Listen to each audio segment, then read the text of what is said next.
मीना, हम बस इतना जानल चाहतानी कि ओ दिन जब तू बाबा पांडे के पास पहुंच लू तो का देख लू? हम बाबा के असलियत जानल चाहतानी। बाबा पांडे का असलियत जाने वाला आज ले जिंदा ना बचल बा। मीना, एगो औरत एक औरत से फरियाद कर रहल बिया। कहीं बाबा पांडे के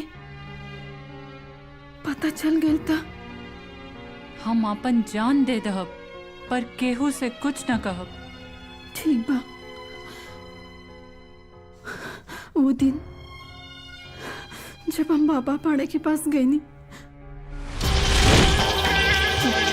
बाबा हमरा के छोड़ दी बाबा। जाको प्रभु दारुण दुख दीना, तामति प्रभु पहले हर लीना।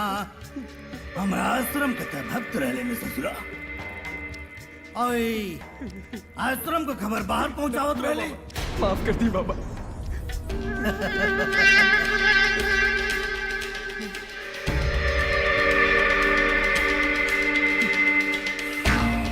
हम निर्दोष है बाबा, माफ कर दी हमरा के।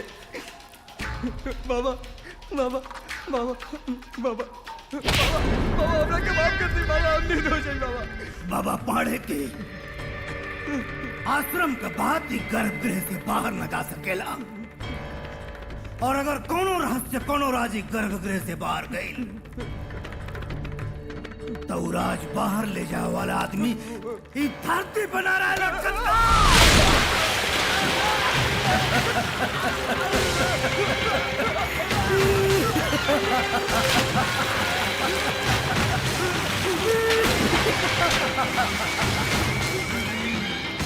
शाश्वत सत्यमा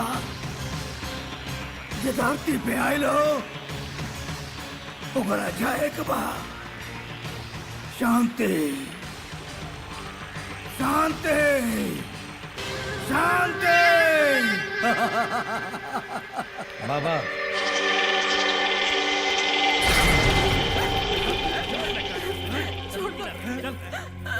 बहुत हो गई तो नौटंकी।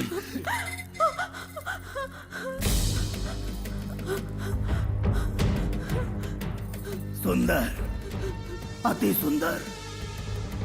बाकी तोहनी कौन भेष बना के आयल बड़े? बाबा एकरा के लियावे के चक्कर में एगो हत्या हो गई है। हत्या की कर रहे? महेश फौजी के। महेश फौजी मतलब वो रघुवीर का बेटा? हाँ। अरे ससुरा, तो के मालूम होने के रघुवीर हमारा कितना बड़ा भक्त हो? अगर ओकरा शक हो गई तब? चिंता मत करी बाबा, ओकरा हत्या के एक्सीडेंट बता देले बनी। ठीक है, प्रभु के जवन मर्जी। शाश्वत सत्यवाज धरती पे आए लो, ओके एक न एक दिन त जाए कहो। भगवान ओकरा आत्मा के शांति दे। बाबा बाबा हम कुछ ना देखनी बाबा। बाबा हमरा के बख्श दी बाबा, हमरा के जाए दी बाबा। तो हर जगह पैर में ना हृदय में बा। हसीना के माथे पे पसीना अच्छा ना लगेला। आइए शयन कक्ष में चलते हैं हमारे। आइए, डरिए मत। झूठ, सरासर झूठ। गौरी तुहार बाबा के खिलाफ बोलल कौनो बात पे सच्चाई नहीं है। काहे कि बाबा हमनी खातिर खाली एगो नेता नहीं खान, भगवान भी बड़े, और हमनी अपन भगवान के खिलाफ कौनो बुराई बर्दाश्त ना करी ले। बहू, तहार पहली गलती ई कि तू 4 दिन से घर से गायब बाड़ू, और दूसर सबसे बड़ गलती ई कि तू बाबा के खिलाफ अब सब बोल रहल बाड़ू। अरे काहे का बहू? अरे कुलटा हिया, डायन हिया। पैदा होते अपने माई बाबू का खा गई, हमरा घर में आते हमरे बेटा के खा गई। एक बात सुन ली, अब एकरा हमरा घर में कोनो जरूरत नहीं है, और अभी गांव में भी ना। काहे कि हमनी के भगवान के खिलाफ बुराई करने वाला के गांव में कोनो जगह नहीं है। यही नाते गौरी, तो के ही गांव छोड़ के जाए के पड़ी।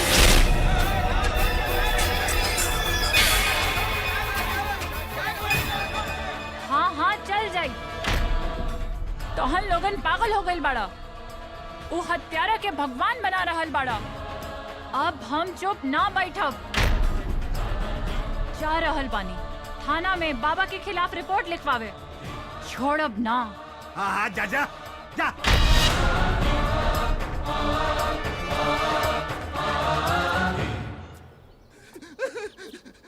बोल चोरी का माल कहाँ बा? बोल बोल बोल के रहल धोनी के साथे डकैती में? हाँ बोल। हम हाथ जोड़े तेरी सरकार। झूठ बोल। बोल के रहल तोरे साथे में? बोल बोल। हमरा के माफ कर दे। ना बताइए ना बताइए ना बोल बे बोल। इंस्पेक्टर साहब FIR लिखवावे के बा। बोली के करे नाम के? बाबा पाणे के खिलाफ। का बोले हैं? बाबा पाणे के खिलाफ। कौना जुर्म में? हमरा फौजी पति के हत्या के जुर्म में। ते का कर रहल बाड़े? तोरा के मालूम बा? हमरा अच्छी तरह से मालूम बा। अब तोहरा के पता चल जाओ। यही नाते FIR लिखावे आइल बानी। जितना जल्दी हो सके भाग जो यहाँ से। नाता अगर औरत ना रहती ना तो उल्टा लटका के पिटती तोरा के। पीटी ही के बातें बाबा पाणे जैसे शैतान के उल्टा लटका के पीटी। बाबा के भेष में वो बलात्कार और हत्या कर रहल बा। ए, भाग भाग जल्दी यहाँ से, ना तो हमारा हाथ उठ जाई। FIR लिखवा कि ना? बिल्कुल ना। चल भाग यहाँ से, ना तो ठोक दे। चल निकल।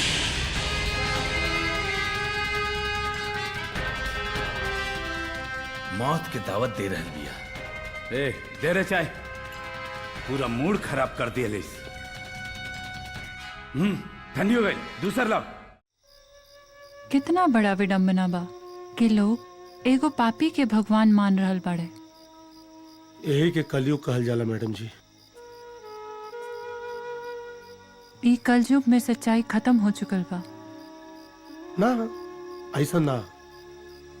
जहां ये नगरी में रावण है वहां राम के भी अंश जरूर हुए। ई सब किताबी बात बा। ई पापियन के बीच ई जन्म में हमरा इंसाफ ना मिल सकेला। अब हमरे पास आत्महत्या करे के अलावा कोनो रास्ता नहीं खे। अरे बार बार आत्महत्या का कहे नहीं रहुआ है? का आत्महत्या का बात करेंगे? आत्महत्या कहला से का हो जाई? राउर नाम 100 अक्षर से लिखा जाई है? अरे 13वें दिन लोग पूरी सब्जी खा के भुला जाएंगे। मैडम जी आत्महत्या कायर लोग करे न। अरे मरे के तो एक दिन सबके बा, लेकिन मरे से पहले कुछ ऐसा कर जाए कि दुनिया याद रखे। बाबा पाणे से अपने पति के मौत का बदला ली। कहे के रहुआ के मन में मौत का खौफ नहीं खे। और बाबा पाणे जैसे शैतान के वह मार सकेला जेकरा मन में मौत का खौफ न होके। अकेला चना भाड़ ना फोड़ सकेला। ऐसा ना है। अरे देश के बर्बाद करे वाले का नाम अगर लिखल जाए ना मैडम इतना मोट किताब भर जाए, लेकिन आजादी दिलाने वाले का नाम अंगूरी में गिनल जा सकेला। अंगूरी में। अरे क्रांति हमेशा भूखा नंगा मजबूर और मजदूर लोग लेके आयल बाड़े। जगह पेट भरल रहेला ना वो क्रांति ना लेके आवेला। मैडम लड़ जाए बाबा के खिलाफ चुनाव में। देखिए जनता का कहा, जनता का स्वभाव तो पानी नियन होला, पता ना कब क्या रुख हो जाई। देखिए मैडम अगर रहुआ चुनाव जीत गई नहीं ना बाबा के खिलाफ तब बाबा का मौत तो निश्चित था, और अगर हार गई नहीं तो इतिहास याद रखी कि एक औरत अपना पति के मौत का बदला लेने में शहीद हो गई। मैडम अब सोची मत, लड़ जाए चुनाव में मैडम। लाखों गौरी के विधवा होके से बचा ली मैडम। लड़ जाए चुनाव में।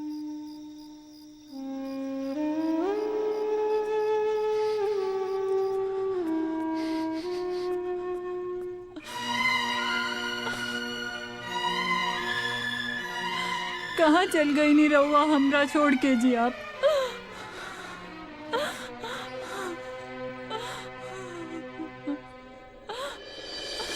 गौरी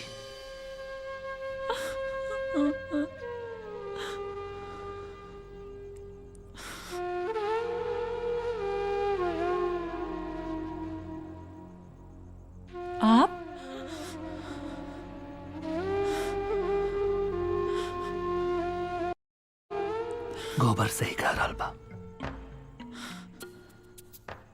उ पापी के विनाश करे खातिर तो के चुनाव लड़ी के बा। हाँ गौरी, काहे कि जब तक वो मरी ना तब तक हमारी आत्मा की शांति ना मिली।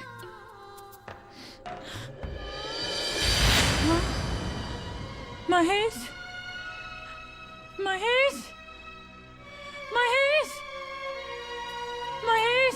अरे गौरी जी का भाई रहुआ महेश महेश काहे चिल्ला रहल बानी?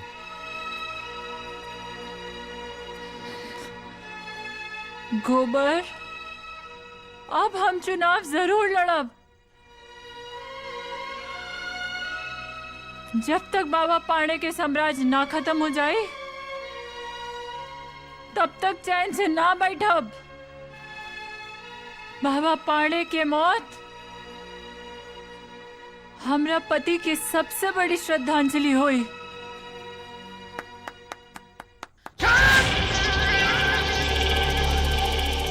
इतनी बड़ बात तो लोग आज बता रहा बड़ा। उस असुरी घूम घूम के हमारे बारे में प्रचार कर रहा बिया क्योंकि पति का हत्या करो ले बनी। वो तब जब ससुरा चुनाव खोपड़ी बना चढ़ा बा। चिंता मत करी बाबा, ओ चींटी के कहला से का फर्क पड़े वाला बा। वैसे भी ओकर औकाते का बा।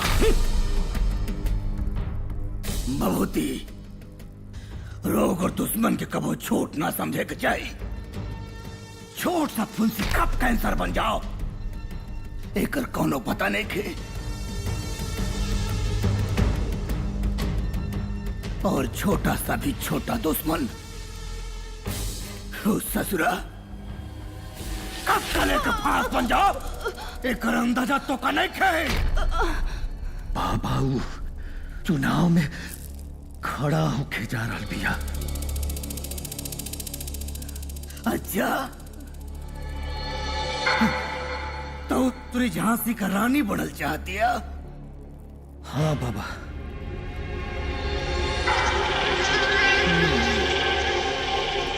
वैसे आजकल वो कहाँ और केकरा साथे रहती है? गोबरा नौटंकी वाला के घर में रहती है। और वह उ गौरिया के चढ़ा रहल बा। हमारा चुनाव प्रचार में नौटंकी करके भीड़ इकट्ठा करे वाले ससुरा कुत्ता गोबरा के दांत निकल आयल।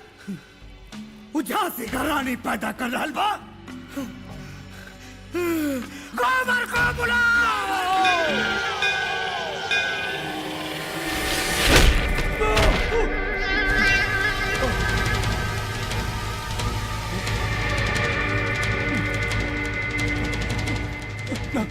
माफ कर दी हमरा के। तथा झांसी के रानी का निर्माण कर रहल बाड़े।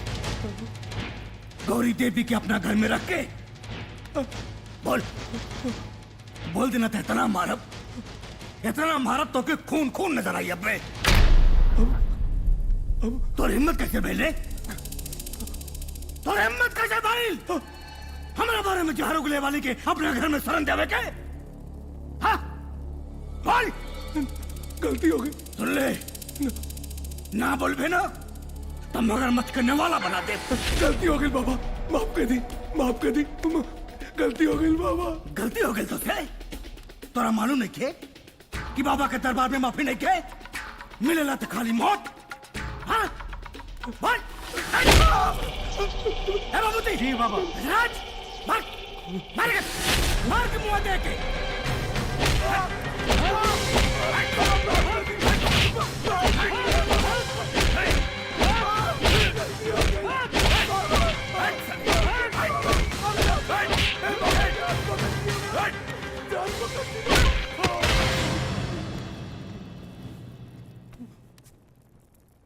पहली बार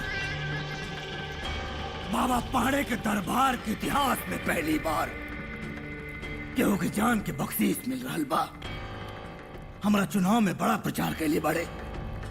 जा हमार जान बख्श दी बाबा, जान बख्श दी। लेकिन एक बात याद रखिए, कल सूर्योदय के किरण गौरी तोरा घर में ना देखे पावे। ना तो सूर्यास्त तो पूरा नाटक मंडली ना देखे। रहुआ हमार भगवान है, हमने के भगवान है।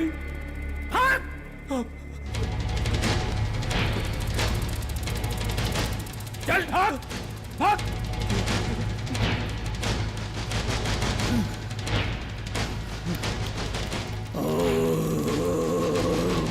अरे गोबर, मैडम जी गोबर भैया, ए भैया ये क्या हो गया? अरे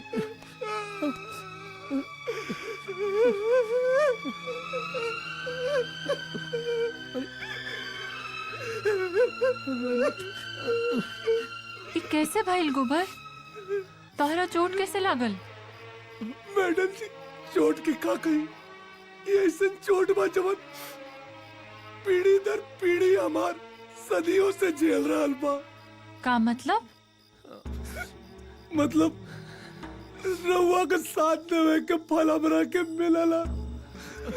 मन तो करत कि हम अपन जान दे दी। हमरा के माफ कर दी।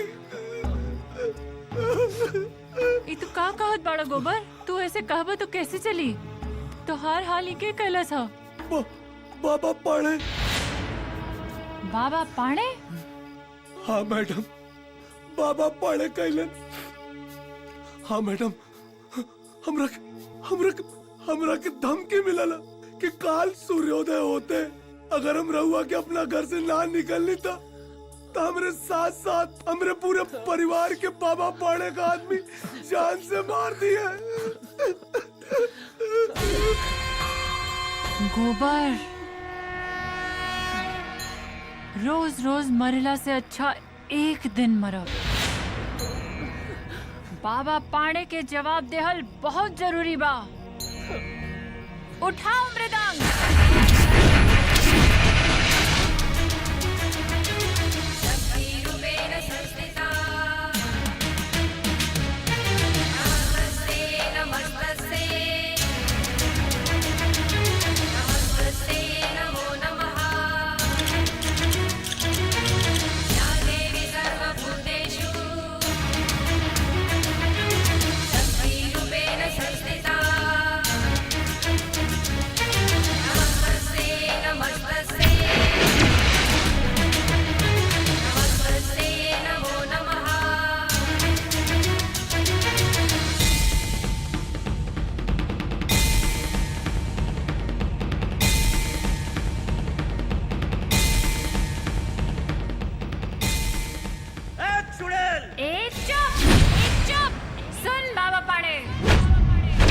कल तक हम एगो अबला नारी रानी, लेकिन आज चंडी का रूप लेके आई बानी। और सुन, लड़ रहल बानी तोरे खिलाफ चुनाव। बिगाड़ ले जौन बिगाड़े के बा। और सुन बाबा पाड़े, आज के बाद ई बाल वही दिन बांधब जे दिन तोहरा खून से अपन बाल धोई। बस करी बाबा, शांत हो जाइए बाबा। ससुरी, तू टका के औरत रवो पे ठोक के चल गई। अगर ये जनता हमारा के भगवान ना मनत हो तो संभव के सौगंध भस्म कर देती हो करा के। बाबा, बाबा अब शांत हो जाइए बाबा। बाबा, रहुआ कहीं ते साली के गोली मार दी। ये आदमी हमेशा काम बिगाड़े वाला बात करेला। अरे चुनाव सर पे बा और मारे मारे के बात करता। अगर वो मर गई ना तब बाबा बदनाम हो जाई और जनता की अगर शक हो जाई तो गई कुर्सी हाथ से। फालतू बात मत कर भभूति। भभूति ठीक करल बड़े, जनता तो मोम होली। जो न बर्तन में पिघला के रखता वह रूप धारण कर लेवेला। मृत्यु तो होई, जरूर होई।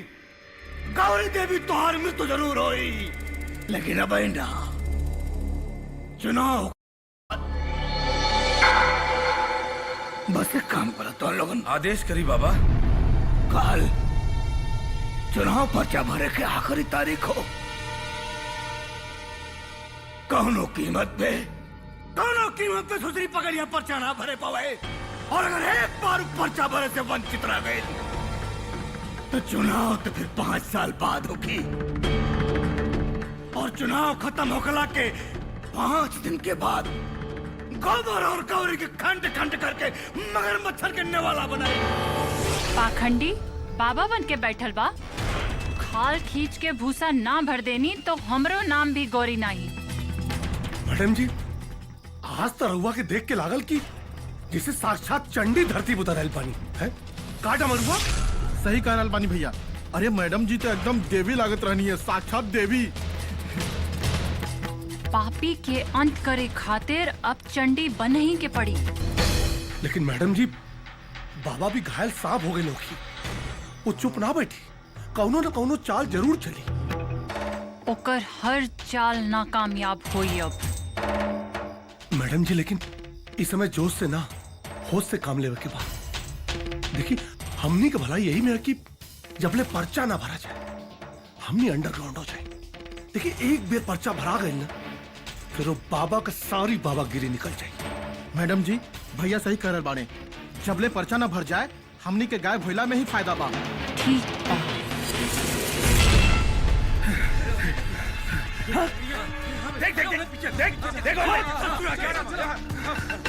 भभूति जी, घर में तो ताला बंद बा, लागत भाग गेले।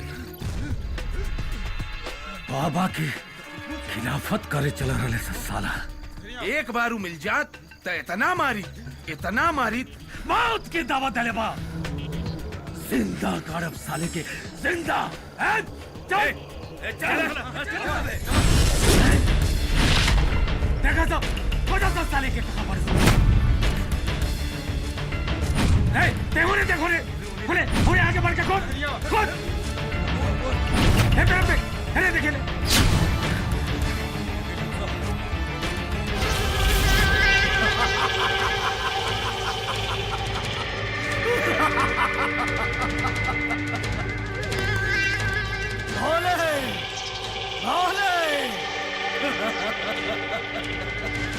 करे चल रहे बाबा पाड़े के चुनौती देवे। वो का चुनौती दे रहुआ के बाबा। ओखरा की अपना चुनौती में बंद करके खैनी में डाल के खा जाए। बाबा पूरा इलाका छान मरनी, कहीं पता ना चला लोखनी के। पूरा नाटक मंडली मौत के भय से कहीं दूर भाग गए। काल पर्चा दाखिला बा। हुजूम में से निकले के चाहिए कि आवाज दिल्ली तक पहुंचे। जी बाबा। भभूति, एक बात का ख्याल रखिया, जनता में हमार छवि को साफ सुथरी नेता के बा। लोग हमरा के भगवान माने लेन। हमारा छवि में दाग ना लगे के चाहिए, न तो खाल खींचे में टाइम ना लगे। बाबा पाड़े की जय। बाबा पाड़े की जय। बाबा पाड़े की जय। जय हो। बोले जीतेंगे भाई, जीतेंगे। बाबा पाड़े जीतेंगे। जीतेंगे भाई, जीतेंगे। बाबा पाड़े जीतेंगे। जीतेंगे भाई, जीतेंगे। बाबा पाड़े जीतेंगे। जीतेंगे भाई, जीतेंगे। बाबा पाड़े जीतेंगे। हटो जीतेंगे। बाबा पाड़े जीतेंगे। जीतेंगे भाई, जीतेंगे। पाड़े बाबा जीतेंगे। जीतेंगे भाई, जीतेंगे। अरे गाड़ी में बैठ जाता जल्दी। चला बेटा।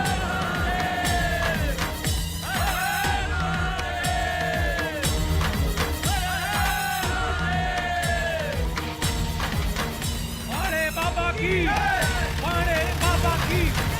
बाबा पाड़े की। पाड़े बाबा। पाड़े बाबा की। पाड़े बाबा। पाड़े बाबा।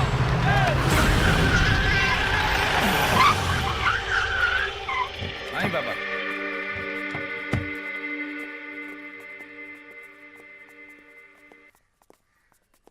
आई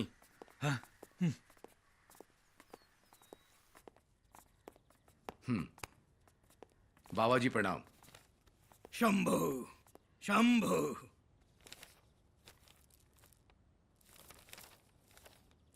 रउआ यहाँ साइन कर दी। जीत के एडवांस में बधाई हो। शंभु।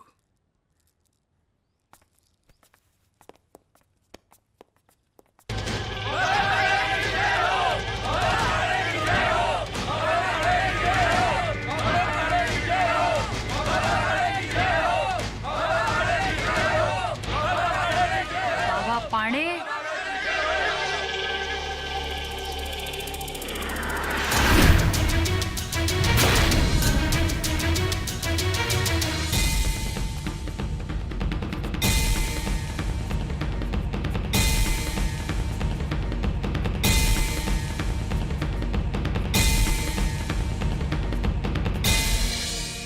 बाबा आशीर्वाद ना देबो? चुनाव में रउआ के खिलाफ खड़ा हो रहल बानी।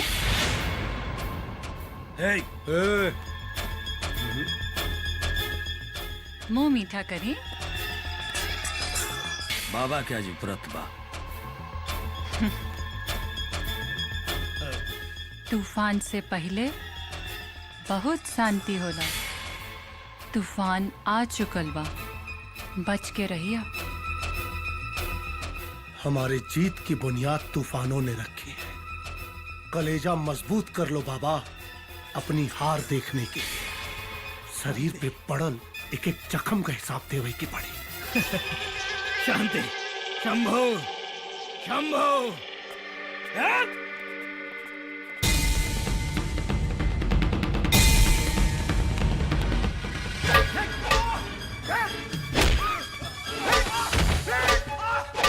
बाबा पाड़े के पैर ऊपर नहीं। बाबा पाड़े से झूठ। बाबा पाड़े से झूठ। बाबा पाड़े से झूठ बोल रहे। बाबा चुप। नालायक, दिल में घुस गई, इलाका छोड़ के भाग गई। यह क्या रहने रे? हमारा छाती पर चढ़ के चढ़ाव के पर्चे भर। बाबा पाड़े कैसे बड़ा बजटियर का हो सकेला? गलती हो गई बाबा। चुप नालायक, ना तो गोली मार दे तो का। बाबा कहाँ कहाँ ना ढूंढ ली, पता न कौन बिल में छुपल रहल। बाबा जाता नहीं, एक एक के गोली मार के आवता। हम नल्ले अगर हत्या करके बाबा पाड़े की मुसीबत बढ़ाना चाहता रहा। अब तो चंडालन को तब तक जिंदा रखे के बाद कि जब तक चुनाव न खत्म हो जाओ। न तो जनता यह सोची कि बाबा पाड़े हार के डर से प्रत्याशी के हत्या करवा देलन। कुछ भी होके विजय बाबा पाड़े की हुई। विजय के तिलक बाबा पाड़े के जन्म सिद्ध अधिकार बा। बाबा वही होकी जवन रहुआ चाहता नहीं। शराब, शराब, कबाब और रुपया के नदी बहा दो लोगन। और जरूरत पड़े तब बूथ का तिरंग भी बड़े ससुरा खून का नदी बहावे के पड़े। गौरी जी, रउआ बहुत बड़ काम कैले बानी। अरे रोज घूट घूट के मरे से अच्छा कि एक दिन लड़ के मर जाओ। और गौरी जी, ये समाज के अबला गौरी के ना, चंडी गौरी के जरूरत बा। और सच कहीं तब बाबा पाड़े जैसे चट्टान से टकराए के हिम्मत आज तक क्यों ना कही। यही से रउआ चर्चा गली गली में बा। और हम तो कहता नहीं। मीना तू? हाँ, हमरा जैसन तमाम औरत रवा के पाके गर्व महसूस करत बानी। बाबा पाड़े हमरा साथे बलात्कार कैले बाड़े। यही से डर के मारे हम आज तक आवाज ना उठा पौनी। लेकिन आज तोहरे जैसन शेरनी बहन मिलल बिया। यही से हम भी तोहरे आवाज में आवाज मिला के हम ही लड़ाई में शामिल होके के चाहत बानी। बाबा पाड़े के खिलाफ ये लड़ाई में राउर स्वागत बा मीना जी। गौरी जी, अब युद्ध ना महासंग्राम होई। और ई महासंग्राम में बाबा पाड़े की मृत्यु सुनिश्चित बा। रस्सी खींचा ना। अरे खींचा। हे डमरू, हाँ बाबू थैला ले, अब बाजार जाके कुछ सामान लिया। अते छर्रा, एक काम कर, तू जाके बोलत का नहीं खेरे, हम तो वहीं से बोला तानी। अरे घूम हो गइल बा का? ए, सुनाई नहीं के दे? जबान ना कारे मुंह में? पगला गइल बा, बोलत का नहीं के? यार ना बोली हन। हाँ, एकादशी है का? हाँ। नहीं, 12 बजे से पहले अगर बोलिए तो इनकर पिटाई हो जाई। अरे तो ई के काला साइन से? काल सपना देखले रहल है। हाय पकड़, पकड़ थैली। हाय ले, हाय पैसा ले। हाँ, अब बाजारे जाके लौकी और मुरई लेके आओ। नहीं तो सरू तुम्हार मौन व्रत तो बाद में टूटी, पहले हम हाथ गोड़ तोड़ दे। मौन व्रत रख ले पड़े। इस जम के पिटवा के ही रही, मानी ना। अरे जो, अरे मोटकू मरबो करब तोरा के हम।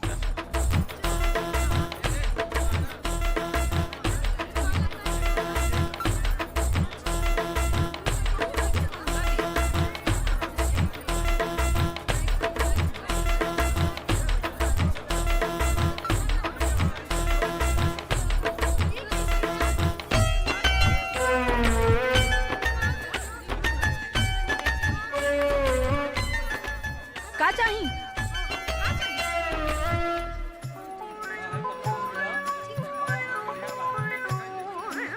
ई पत्ता गोभी?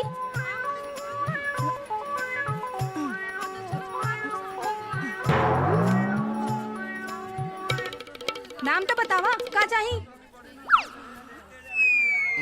अरे कुत्ता कमीना गंदा इशारा करत बा। हाँ, मारा इनका मारा।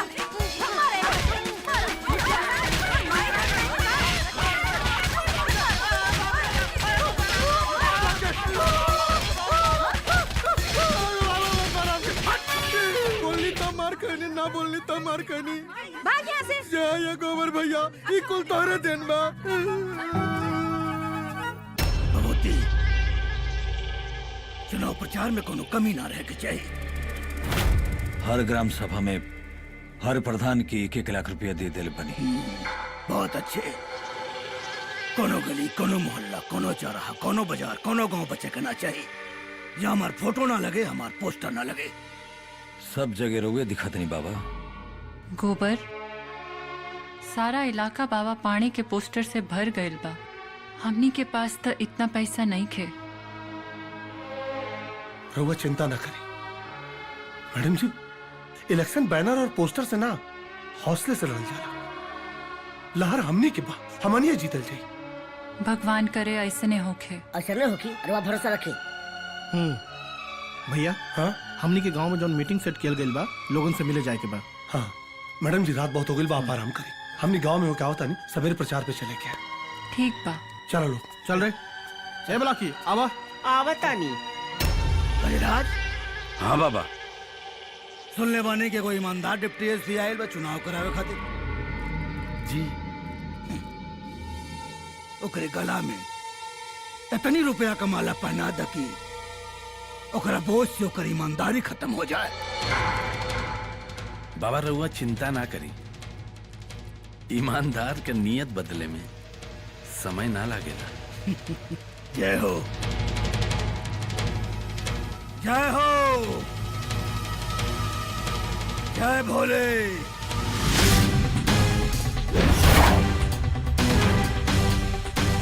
दरोगा बाबू, I love you, I love you।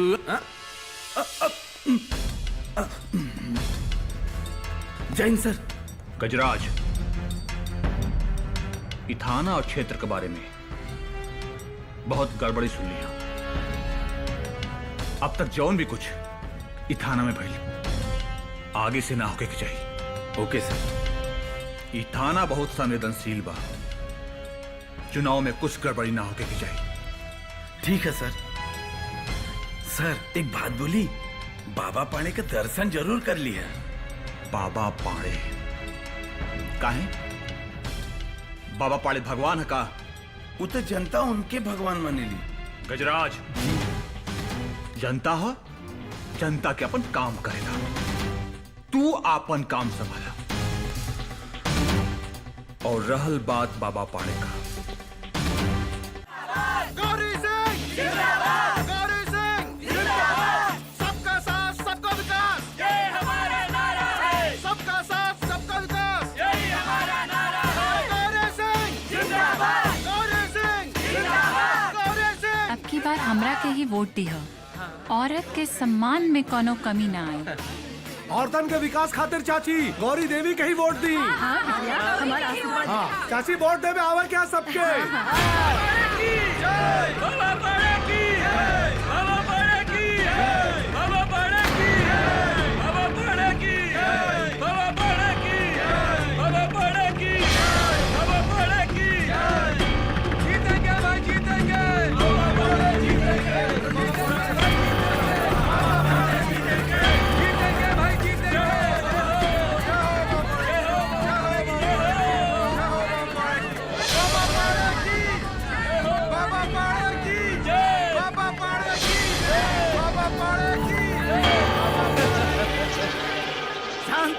शांति शांति।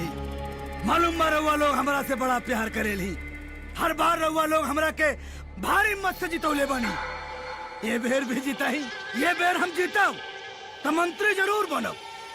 और मंत्री बनला के बाद विकास का ऐसा नहर बहाई कि हर तरफ खाली प्रगति ही प्रगति हुई। जय हो बाबा पाड़ा की जय, बाबा पाड़ा की जय, जय हो जय हो बाबा पाड़ा की जय, जय हो जय हो जय हो बाबा पाड़ा की जय, बाबा पाड़ा की जय, बाबा पाड़ा की जय, बाबा पाड़ा की जय, बाबा पाड़ा की जय, बाबा पाड़ा की जय, बाबा पाड़ा की जय।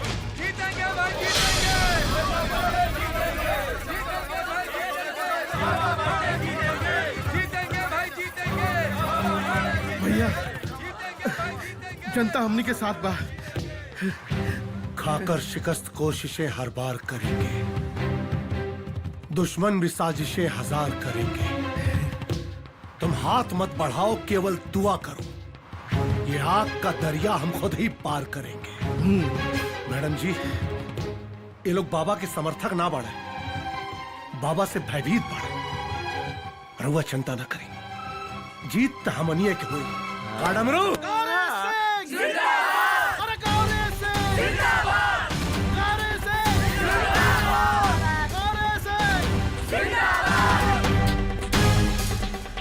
नमस्ते। नमस्ते। हम हैं यहाँ के नया डीएसपी। अरे वो लोग चिंता मत करी, हम आप लोगों के साथ बानी। हमारा के सब पता चल गई बा कि का सही बा और का गलत। थैंक यू सर।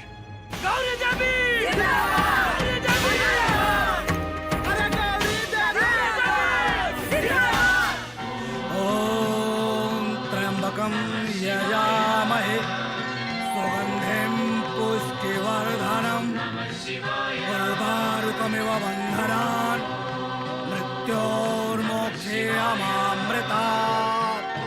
ओम शांति शांति। बाबा बाबा एगो बात गौर करनी है का? आजकल ही नौका एसपी कुछ ज्यादा ही कूदा था। गौरी के बहुत फेवर करता। मालूम बा, आजकल पुलिस की ड्यूटी कम, गौरी देवी की ड्यूटी ज्यादा कर रहा बा। गजराज जी बाबा।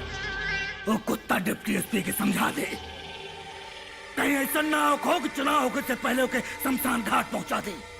ठीक बा बाबा। एक बात और बाबा, हाँ, कि गौरी आजकल दलित बस्ती में बहुत प्रचार कर रही बिया। अच्छा। और दलित लोग के काफी ओकरा सहानुभूति मिल रहा बा। ऐसे रुआ दलित बस्ती में जाए के पड़ी। बाबा हाँ, कुर्सी के बात बा। ठीक बा। काल दलित वर्ग में प्रचार हुई। बाबा की जय, बाबा की जय, बाबा की जय। कैसे पानी रहुआ लो? बाबा गांव में पिए के पानी के बहुत मुश्किल हो गई बा। गांव के कुआं सूख गई बा। एगो नल रहुआ गड़वा देती तो अच्छा रही। बबूती जी, कहाँ देख रहा बड़ा तू? एक हफ्ता के अंदर गांव में नल लागे के चाहिए। अब बिजली कनेक्शन खिंचवाओ गांव में।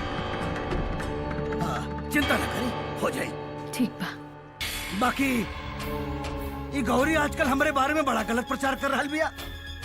घूम घूम के रउआ लोग से कहती है कि हम ऊंच नीच पे फर्क करी ले। तो हम लोगों ने कैसे लागेला कि हम ऊंच नीच पे फर्क करीला? हम पुजारी आदमी रउआ लोगन के आशीर्वाद दे पूजा करे करे अलावा आज तक कब हो छोट बड़ा में ऊंच नीच में फर्क कहीं नहीं। ना ना ना बाबा ना।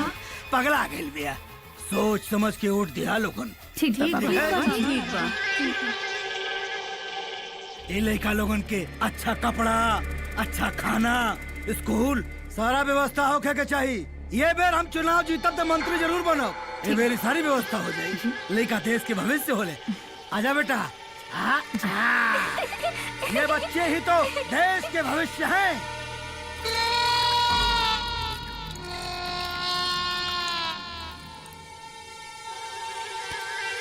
लड़का कुछ नहीं, कोई बात नहीं, ये बच्चे हैं। बड़े बाबा की जय, बड़े बाबा की जय। नीच की वजह से ही दिन देखे के पड़ल, जो के कल्पना ना कर रहनी। दलित बस्ती में जाए से मजबूर कर देलस, अशुद्ध कर देलस। एक बेर चुनाव खत्म हो दे करम जलिया तू हालत करब, वो मौत मारब कि तो रूह कांप जाई। शुद्ध करो, शुद्ध करो। इंद्रो विधसवास्वसिरः भूखा विश्ववेदा हरिस्तनेमि। ओम मंगलम भगवान विष्णु, मंगलम गरुड़ध्वजा, मंगलम पुंडरीकाक्ष, मंगलाय। नमस्कार, हम गुलशन पाठक, हमार टीवी से आज आप लोगन के दिखावे जा रहल बानी एगो साधु के वेश में छिपल उ दरिंदा के काली करतूत के पर्दाफाश। चश्मदीद गवाह से हम आप लोगन के रूबरू करवा रहल बानी। हाँ तो बताई का कहल चाहत बानी रउआ बाबा पाणे के बारे में? देखिए बाबा पाणे के जुल्म के शिकार तो बहुत लोग बाड़े, लेकिन केहू कहे का हिम्मत ना जुटा पावत। गौरी देवी आप बताई का कहल चाहता है? ई बानी मीना, बाबा के जुल्म के शिकार, जे आज चिल्ला के रउआ लोगन के आपन सच्चाई बताई है। हाँ तो मीना जी रउआ का कहल चाहत बानी बाबा पाणे के बारे में? आज हम रउआ लोग के बाबा पाणे के बारे में सारी सच्चाई बताई। बाबा पाणे एक बलात्कारी और कातिल इंसान बा और अत्याचारी भी बा। ओकरे मंदिर में पूजा के अलावा हर एक कर्म होला। जे बाबा पाणे के खिलाफ बोलेला ओकरा के मार दिहल जाला या मगरमच्छ के आगे फेंक दिहल जाला। बंद कर टीवी। ससुरी टीवी पे अखबार में हर जगह हमारा बारे में गलत प्रचार करके अपन प्रभाव बढ़ा रहल बड़न। ममूटी ये गोबर और गौरी के खिलाफ कोनो चाल चल, मीना के फंसाओ, न तो जनता होकर बात सही मान ले। 48 घंटा बाबा, सिर्फ 48 घंटा। ईद के जवाब पत्थर से दे। आई लोग आई। जल्दी गोबर भैया, गौरी जी।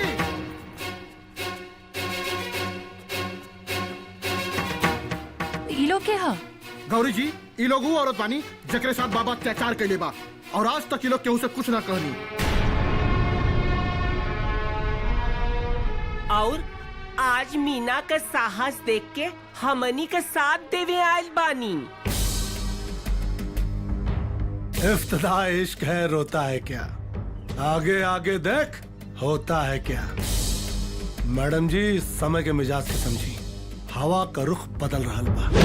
ठीक कहत बाड़ा गोबर, बाबा के पाप के घड़ा अब भर चुकल बा। अब घड़ा फूटे में समय ना लगे।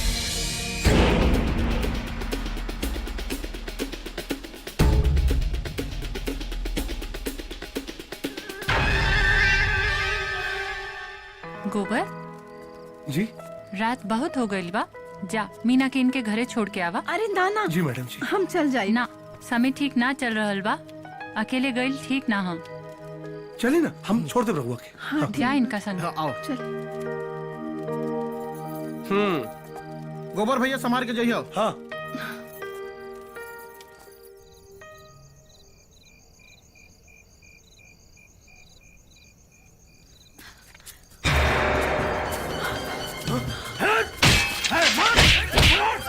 उतार, छोड़िए मत, उतार, छोड़ दे।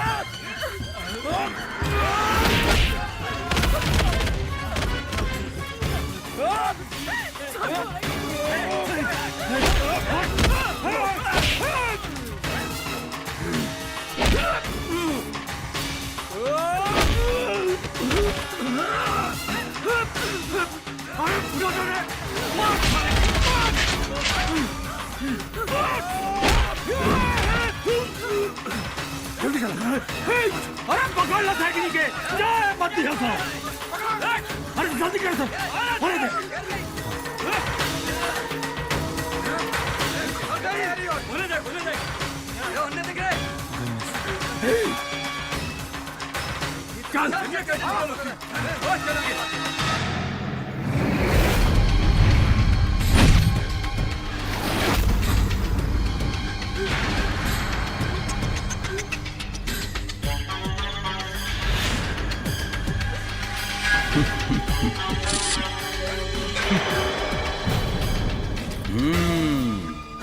अरे वाह, मीना जी और गोबर बाबू में रोमांच चला था।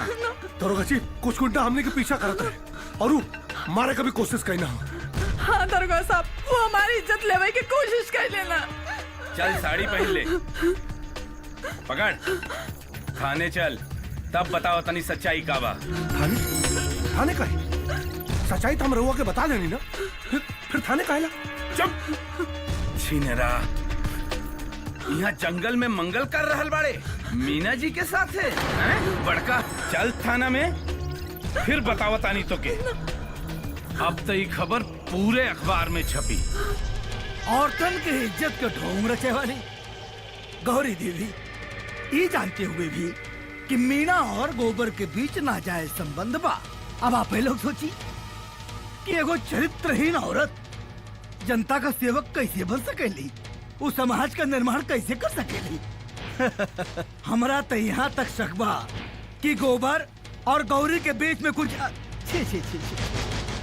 शंभू माफ करिया, अब जो फैसला करेगा भाई जनता जनार्दन करी। शंभू ए गोबरा, मीना देवी देखा आ गई न्यूज, सब जगह छप गए तू लोग। का मुंह देखेबा लोगन बाहर जाके? अरे का हो नौटंकी कंपनी? यह जमानत के पेपर गोबर भैया के छोड़ दो। जमानत के पेपर के का जरूरत रहे? हम तो सही छोड़त रहनी है नहनी के। ए छोड़ दे दोनों के। का हो गौरी देवी, चल बाहर निकल। जमानत तो तू करा ले लू, बाकी जौन समाज में थू थू हो रहा बा ओकर का करबू? ए दरोगा, ज्यादा घमंड में मत बोल, टाइम आइला पर पता चली। चलिए गौरी जी। ए गोबरा सुन, एक बात कहा था नहीं, दिमाग में रखिए, जब बिच्छी का मंत्र ना आवे ना तब मत छेड़िए सांप के। सही कह ले दरोगा, जब बिच्छी का मंत्र ना आवे तो मत छेड़ा सांप के। और तोहनी का उल्टा गिनती शुरू हो गई बा, बोल दिए अपना पाप से। चुप हो जा मीना। देख लेनी लोग, इन अच्छा से टकराई का अंजाम हमरा के कहीं का ना छोड़ला सा। संभारी अपना की मीना जी, अत्याचार तो रावण का ना चला, फिर ही सार लोग कौना खेत के मूली पड़े। पर गोबर, जनता तो हमने के खिलाफ हो गई होई, अब का होई? गोबर भैया, हमने के तब अपना बेगुनाही के सबूत तो खोजे के पड़ी ना। ओकर उपाय हम सोच ले बानी कि हमरा के का करे क्या। इलाज के पोस्टमार्टम खातिर ले चला और एक खत जांच ला रखला। आई चली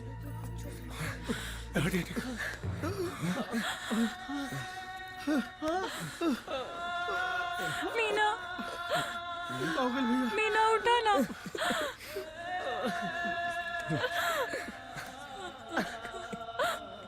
आप कुछ करें ना। बस अब रवा लोग तैयार हो जाए, मीना का कातिल बच ना पाई, बहुत हो गई।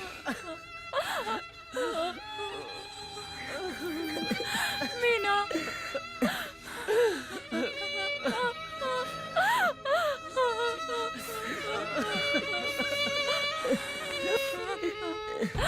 ना गोबर, हम हार गए नहीं, हम हार गए नहीं। मैडम संभाल हाँ, संभाल अरे सुता आराम हाँ बेहोश हो गई नहीं हाँ संभाल के उड़ा दा संभाल के बेहोश भी नहीं है मुड़ी सीधा कर दो भैया थोड़ा देर में होश आ जाए इनके हाँ सुते रहो आराम से चलो सर चलो बाहर चलो आओ आओ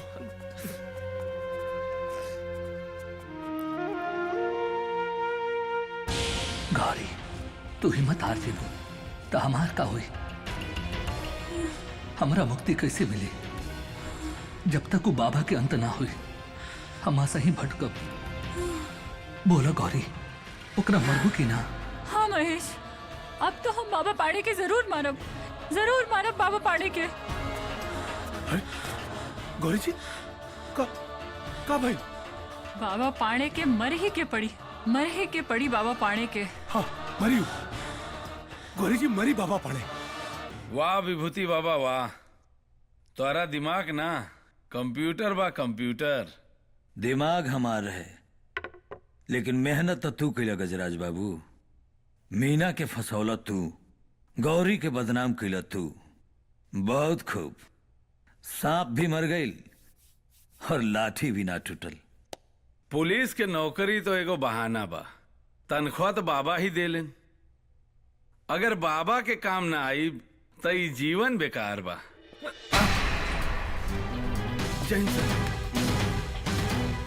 वाह इंस्पेक्टर वाह। भारत देश का एगो पुलिस ऑफिसर बाबा का कुत्ता बन के जुत्ता चाटता। सर ये वर्दी पहन के वर्दी के अपमान मत कर। ऑफिसर थप्पड़ तोरा बहुत महंगा पड़ी बहुत महंगा। ये थप्पड़ हमरा के ना तोरा के और तोर बाबा के महंगा पड़ी।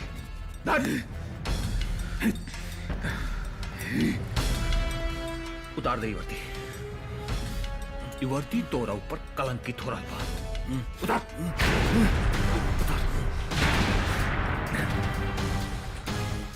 अपन बुरिया बिस्तर बांध ले काहे कि तोरा के सस्पेंड कर रहल बानी और कल गौरी के पास जा रहल बानी। प्रेस कॉन्फ्रेंस करब तू और तोर बाबा कितना पानी में पड़ा सन सब पता चल जाए।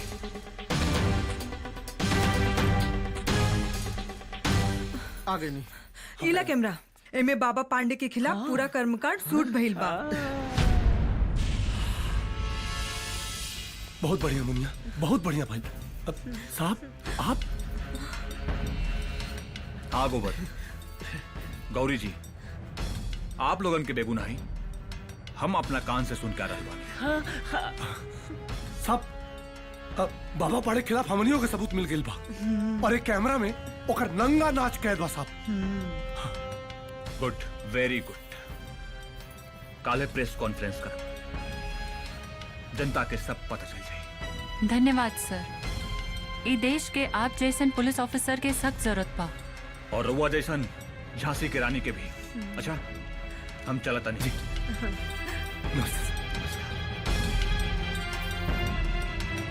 खामोश मिजाजी हमें जीने नहीं देगी। इस दौर में जीना है तो कोहराम मचा दो।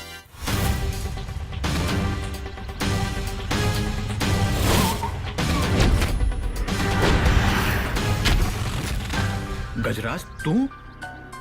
सॉरी सर बात बहुत आगे तक पहुंच गई बा। रउआ का जियल बाबा खातिर और हमरा खातिर भी बड़ा खतरनाक बा।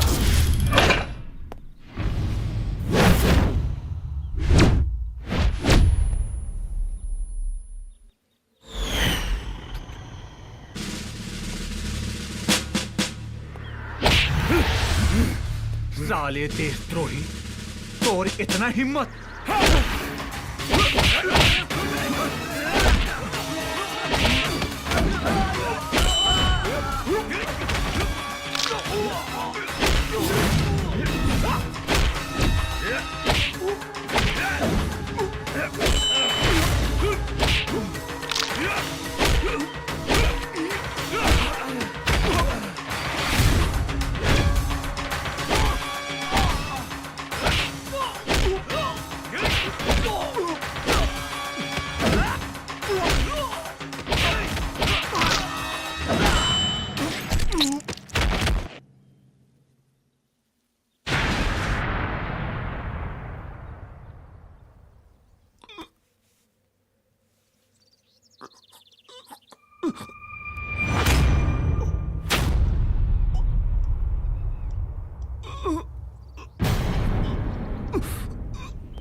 पाड़ी की छोड़िए मत। हाँ सर, छोड़िए तू मत। इनके लेके हॉस्पिटल जा। ये कुत्ता लोगन के हम देखा तानी। जी मैडम।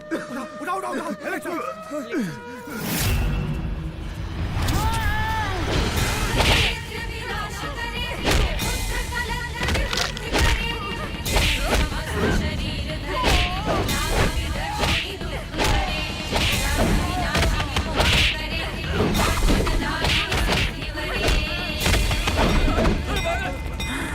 कौनो काम करना पड़ा तो लोगन अंत करा तो गोली मार दी।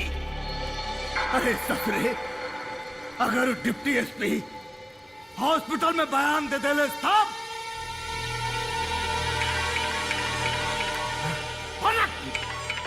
एक मिनट। हेलो, कहा बाबा? हाँ, वो डीएसपी हॉस्पिटल पहुंचे पहले मर गई। जय हो शाश्वत सतवा ये धरती पे आए हो ओके जाएगा। शांति शांति शांति। देखो अब समय आ गई बा। अगर औरत इनके सुरक्षा चाहिए बहन तो गौरी जी के साथ देवे के पड़ी। ठीक है, सही बात। ठीक है, हाँ, सही बात है ना। सुनत बड़ा एगो नया न्यूज, कोई एसपी मरल ना है, उनकरा मारल गइल बा। ई बात सही है। हाँ, और गौरी मैडम वो सही बाड़ी, ओके बाबा जी फसौले बाड़ा। अरे भैया सुन ले बड़ा कुछ का। वो एसपी जौन रहल वो मरल नहीं खन, उनकर दिन दहाड़े हत्या कइल गइल बा। सच? हाँ भैया, ये बात एकदम सही बा। कुल लगा था सर, जितना बैनर पोस्टर है, कोनो चीज का कमी ना होकर चाहिए, ये बात का ध्यान रहे। नमस्ते गौरी जी, अब जान भले ही चल जाए, हमने रउआ साथे बानी। ये सब औरत लोग आपके साथे बानी गौरी जी। बोला गौरी सिंह जिंदाबाद, गौरी सिंह जिंदाबाद। गौरी जी, बाबा के डर अब जनता के बीच से निकल चुकल बा। अब जी जान लगा के प्रचार करे के बा। हो गई है पीर पर्वत पिघलनी चाहिए, इस हिमालय से कोई गंगा निकलनी चाहिए। अब जनता सब समझ गइल बा। गोबर अब बिगुल बजावे के वक्त आ गइल बा। गौरी सिंह जिंदाबाद, गौरी सिंह जिंदाबाद।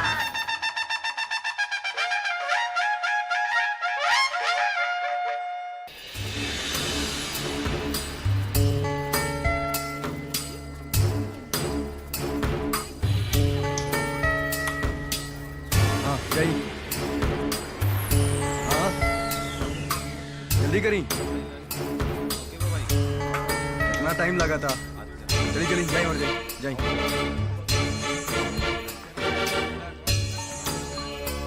चलिए, हाँ जाइए चाचा बाहर।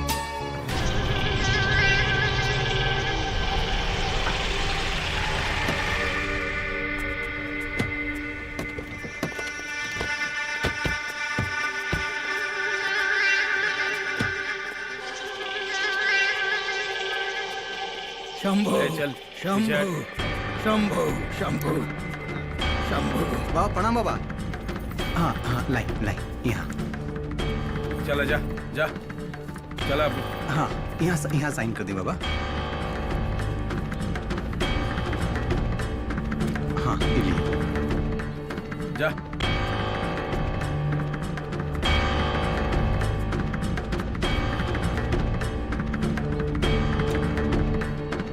शंभो प्रणाम प्रणाम। शंभो शंभो शंभो शंभो। ए, सब सीधे लाइन में खड़ा रहा। शंभो। बगल हटो, बगल। आशीर्वाद नहीं देबा बाबा? आशीर्वाद की जरूरत अब बाबा के है मैडम जी। शांति। प्रणाम।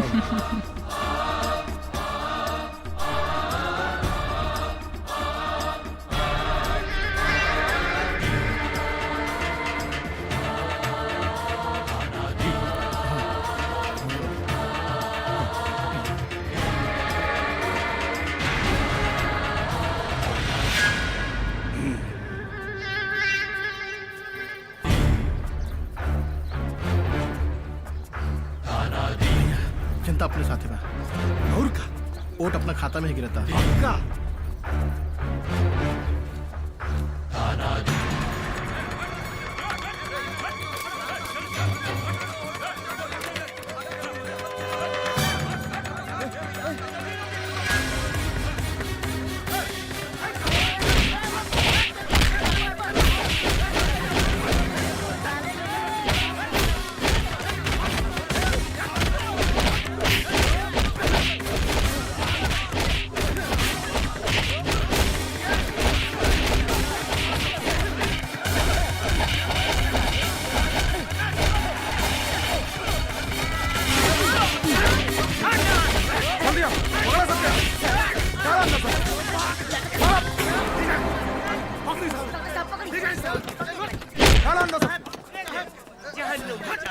आप लोग चिंता मत करिए, वोट बिल्कुल सही पड़ेगा।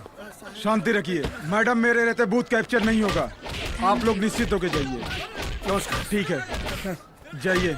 जी साहब। हाँ जाइए। धन्यवाद साहब। नमस्कार, मैं दिनेश कुमार और आप देख रहे हैं हमार टीवी। और आप लोगों को जिस घड़ी का इंतजार था वो घड़ी आ चुकी है। पूर्वी चंपारण सीट की गिनती शुरू हो चुकी है और जो ताजा तरीन रुझान हमें प्राप्त हो रहे हैं, इस सीट पे सीधे सीधे मुकाबला है बाबा पांडे और गौरी सिंह के बीच। अब चुनाव के आंकड़े बिल्कुल स्पष्ट होते जा रहे हैं। बाबा पांडे अपनी निकटतम प्रतिद्वंदी गौरी सिंह से 50,000 मतों से आगे चल रहे हैं। जैसा कि आप जानते हैं, बाबा पांडे पिछले 20 वर्षों से इस सीट पे लगातार कब्जा जमाए बैठे हैं। बाबा पांडे को इस सीट से हराना मुश्किल ही नहीं, नामुमकिन है। अभी अभी जो जानकारी हमें मिल रही है उसके अनुसार बाबा पांडे 1.5 लाख मतों से आगे चल रहे हैं। ऐसा कयास लगाया जा रहा था और लोगों का यह आकलन था कि गौरी सिंह बाबा पांडे को एक अच्छी टक्कर दे पाएंगे। पर जो अभी रुझान दिखाई दे रहे हैं उनके अनुसार गौरी सिंह इस मुकाबले में काफी पीछे छूट चुकी हैं। और ऐसा आगे भी लगता है रहेंगे। कि बाबा पांडे अपना पिछला ही रिकॉर्ड तोड़ेंगे और भारी मतों से जीत दर्ज कराएंगे। जैसा कि देखा जा सकता है, बाबा पांडे के समर्थकों के बीच खुशी की लहर दौड़ चुकी है। जी हाँ, बाबा पांडे 2 लाख मतों से गौरी सिंह से आगे चल रहे हैं। वहीं दूसरी तरफ गौरी सिंह के खेमे में निराशा साफ देखी जा सकती है। जैसा कि आप जानते हैं, बाबा पांडे पिछले 20 वर्षों से लगातार निर्विरोध चुनाव जीतते आए हैं। उन्हें टक्कर देने की हिम्मत किसी ने नहीं दिखाई। पहली बार एक महिला उम्मीदवार गौरी सिंह ने बाबा पांडे को चुनाव में चुनौती दी है। अभी अभी जो आंकड़े हमें प्राप्त हुए हैं उन्हें देख के हम बहुत हैरान हैं। जी हाँ, उन्हें सुन के आप भी बहुत हैरान हो जाएंगे। भारतीय राजनीति के इतिहास में ये ऐतिहासिक उलटफेर है। बाबा से आगे कीजिए। बाबा खातिर का बाबा पांडे और दिन रात बीच एक के बा। मतों का अंतर मात्र 25,000 कर दिया है। और आपको बता दें कि अंतिम चरण की गिनती खत्म हो चुकी है बाबा, और रिजल्ट हमारे पास आ चुका है। जैसा कि सब जानते हैं जीत कि तो रौरे हुई पूर्वी तनी चंपारण सीट पे सबकी निगाहें कम टिकी वोट हुई से थी होके। और जिसका रिजल्ट अब आपके सामने है। जी हाँ, ये रिजल्ट बहुत ही चौंकाने वाला है। जहां बाबा पांडे गौरी सिंह को भारी मतों से ये चुनाव हराने वाले थे, वहीं गौरी सिंह मतों की गिनती में बाबा पांडे के बिल्कुल करीब पहुंच चुकी हैं। जहां बाबा पांडे अपनी जीत को लेके निश्चिंत थे, वहीं गौरी सिंह बाबा पांडे पे हावी होती नजर आ रही हैं। जी हां, गौरी सिंह ने एक नया इतिहास रचते हुए सारे आंकड़ों को फेल कर दिया है और साथ ही चुनावी पंडितों के अनुमान को भी गलत साबित कर दिया है। गौरी सिंह ने बाबा पांडे को 50,000 मतों से यह चुनाव हरा दिया है। जैसा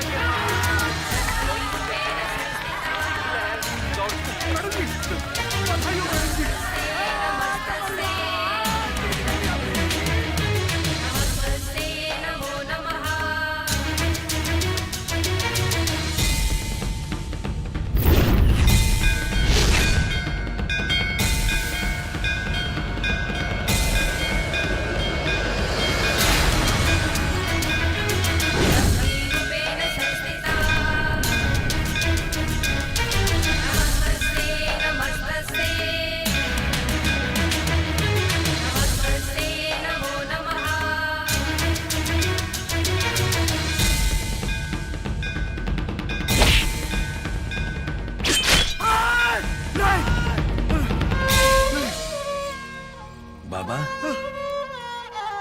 का भाई बहुत ही ब्रह्म मुहूर्त में सपना देखनी हा। गौरी हमके त्रिशूल से बात करत रहिया। सुनत हरा पटाखा का आवाज सुनत हरा। जीत के जश्न मनावल जा रहा बा। बाबा सपना कबू सच ना होला बाबा। ना बहुत ही 20 साल से हम यहाँ के सांसद बानी। इतना आसानी से हम अपन कुर्सी ना लेवे थे। मृत्यु हमार ना होई, मृत्यु गौरी को होई। कल गौरी के सम्मान समारोह की तैयारी करा। हम अपना हाथ से होकर सम्मान करब। सम्मान करते वक्त भीड़ में से क्यों के गोली मारी? गोली के मारी? हम मारे बाबा। जेल हो सकेला, कोनो बात नहीं के बाबा। जान जा सकेला। रौरा खातिर जान हाजिर बा बाबा। जय हो, जय हो। शाश्वत सत्य बा जे धरती पे आयल हो ओके जाए के बा। जेल होई तो तोहार जमानत होई और मृत्यु होई तो मुक्ति मिली बच्चा।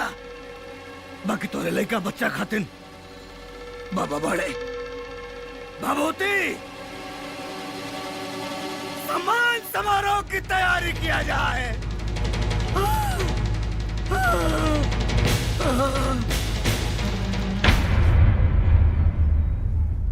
गौरी सिंह जिंदाबाद, गौरी सिंह जिंदाबाद। समस्त भक्तजन, आज हमारा बड़ी खुशी हो रहा बा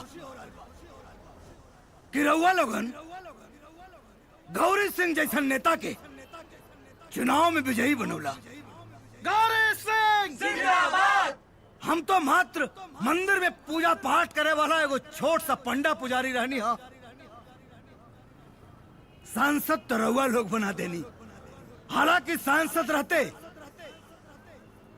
हम रउआ लोग के सेवा में कोनो कमी ना छोड़नी। हर संभव प्रयास, हर संभव प्रगति करनी। और यह प्रयास, यह प्रगति गौरी सिंह भी करी है। हम गौरी सिंह से यह उम्मीद रखा तानी।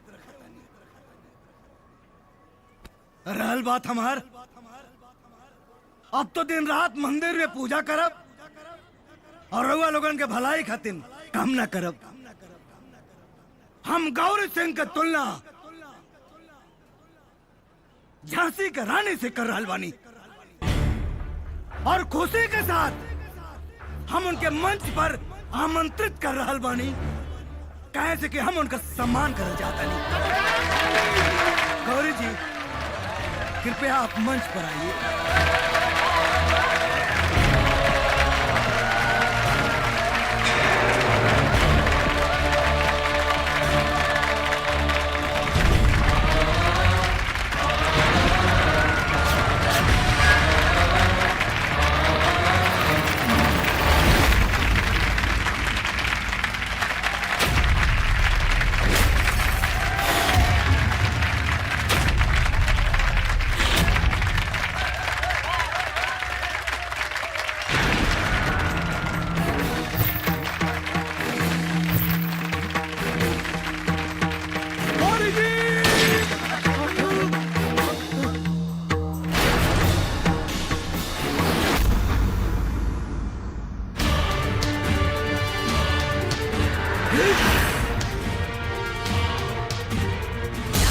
बाबा पाड़े दिखा दहलना आपन असली रूप।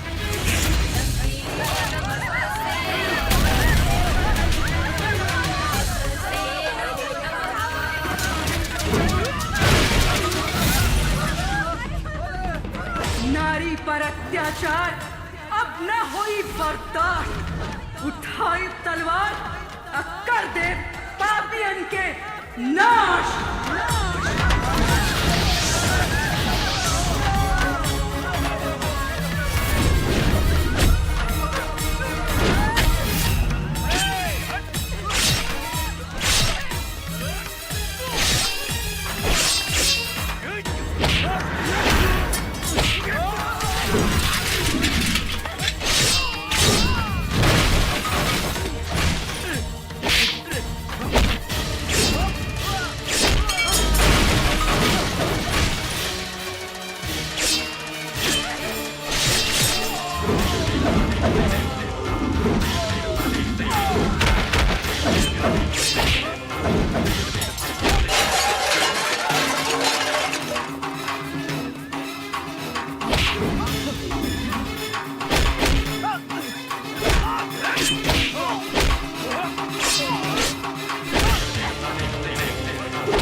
काकी का हो?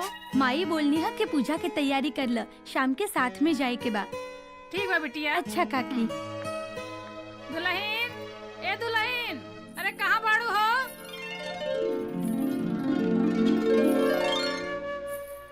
जी अम्मा जी। सुना, पूरा गांव में छठ की तैयारी हो रहल बा, तू जाके तैयार हो जा। अम्मा जी वो कहले रहले कि छठ में जरूर आए, पर आइले ना। अच्छा, यही से छठ पूजा में त्योहार मन नहीं लागत। बहू, महेश एगो फौजी बाड़न। अरे सीमा पर जब फौजी जागेला ना, तब हिंदुस्तान की जनता चैन के नींद सूतेला। अरे छुट्टी न मिलल हुई। तू दिल छोटा मत करा, जाके पूजा की तैयारी करा। ठीक है बाबूजी।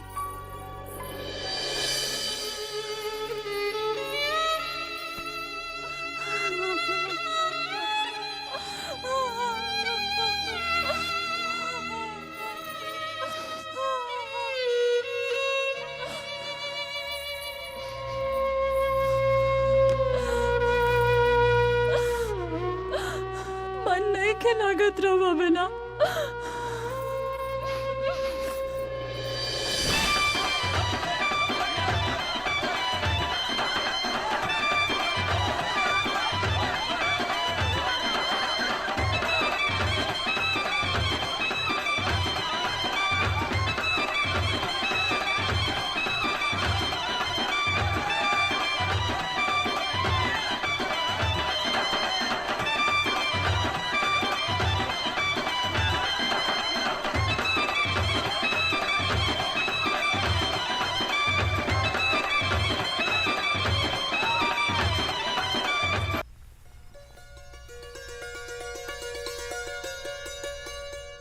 गौरी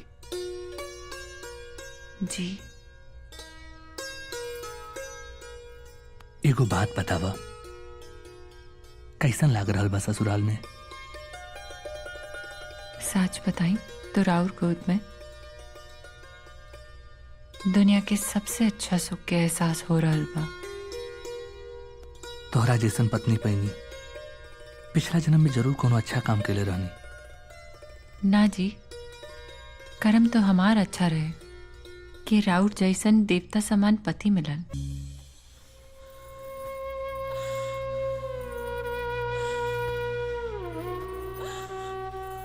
गौरी, अगर तू ऐसे ही रोबो तो हम ड्यूटी पर ना जा पाए। ए गौरी, ई तोहरा के आंसू हमरा के कमजोर बना रहल बा। अभी तो हाथ के मेहंदी भी न छूटल और रवा ड्यूटी पे जात बानी। का करी, ड्यूटी खत्म हो गई। फौज के नौकरी है ना, तो कुछ दिन बिना छुट्टी के रुक जाती। तू कहा तो रुक जाई। ना जी, लोग का कहिए मरारू होते नौकरी छुड़ा देलस।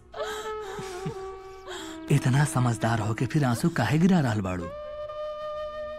रवा साथ रहे के मन करता। आप कब छुट्टी मिली? बहुत जल्दी। ना, छठ पूजा हम रवा साथे मनाए। वादा बा हमर जान, हम छठ पूजा में जरूर आए।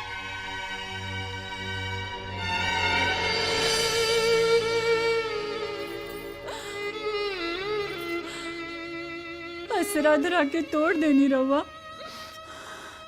कहानी की छठ पूजा में आई पर ना आई। हेलो हेलो गौरी जी। हम कहा रानी ना के छठ पूजा में घरे आए जी। स्टेशन पे उतर गए बानी, 2 घंटा में घरे आ जाए। अच्छा ठीक बा, जल्दी आई। अम्मा जी, बाबूजी।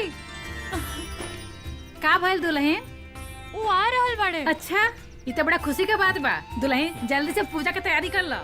जी अम्मा जी। अब चल चल।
क्या हो गई लो बबुआ? अरे बाप रे बेटा।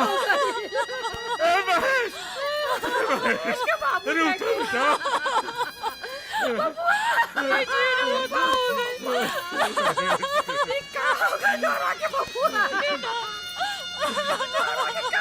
का हो गलो? का हो गए? इनकर एक्सीडेंट हो गया है तो हमने को उठा के ले आयल बनी जा।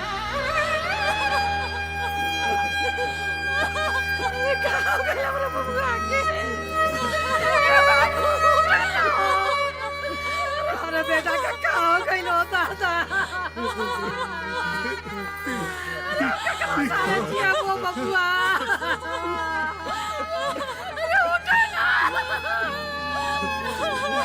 रघुराज ये का हो गई?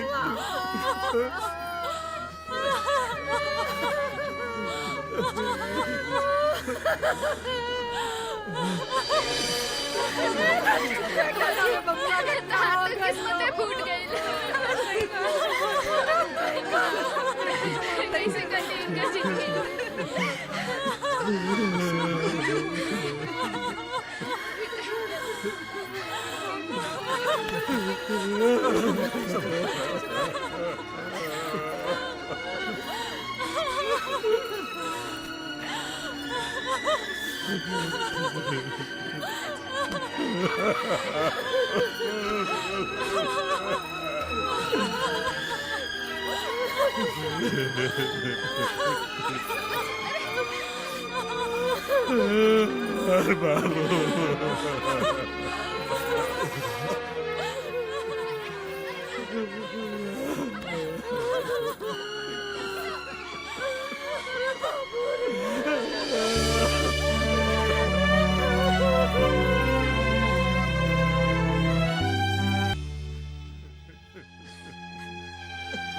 अरे बेटा कहाँ चल गई ला हमनी के छोड़ के बेटा। अरे के गो हमार लाल रहे वो चल गए। अरे महेश बेटा कितना अरमान से तू के फौज में भेजले रही बेटा।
लोग तोरा के गंगा माई कहले।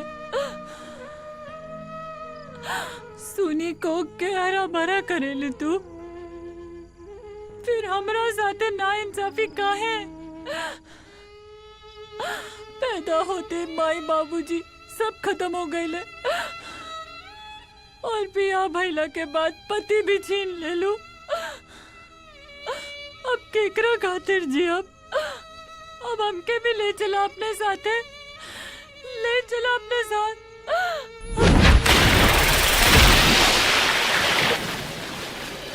मुनिया आज बड़ा जम के नचले सा। गुरु आज के प्रोग्राम तो कमाल के। चुनाव करीब आवत है, भीड़ जुटावेला नेता लोगन के खूब प्रोग्राम मिली। सही खात बाड़ा, एकदम जम के प्रोग्राम मिली।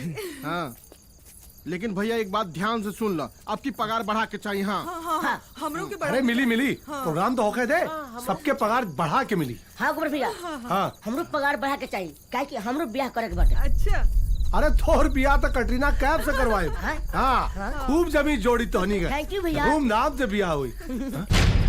ठीक है, चला अरे आओ सोन जल्दी आओ। देखते पकड़,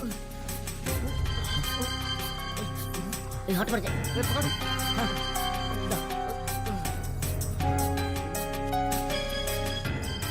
सांस चलाता, एक काम कर, उठा के उठा दो मरुआ। ठीक है, हाँ संभाल के।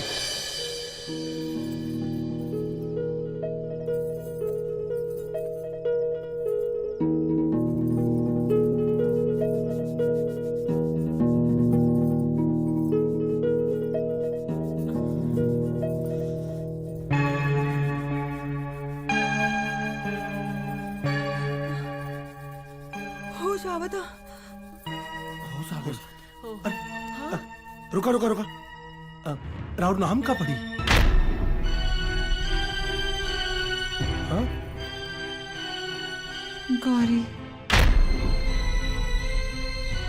कहाँ, घर कहाँ पड़ी? बोली ना।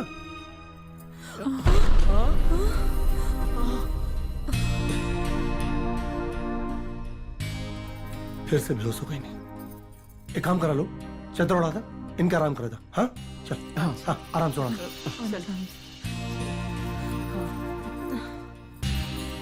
अच्छा, तू लोग इनकर ख्याल रखिए, हम घरे जाता नहीं। अच्छा चला, ठीक बा, चला लोग आवा, चला बुलाकी। हाँ हाँ चला।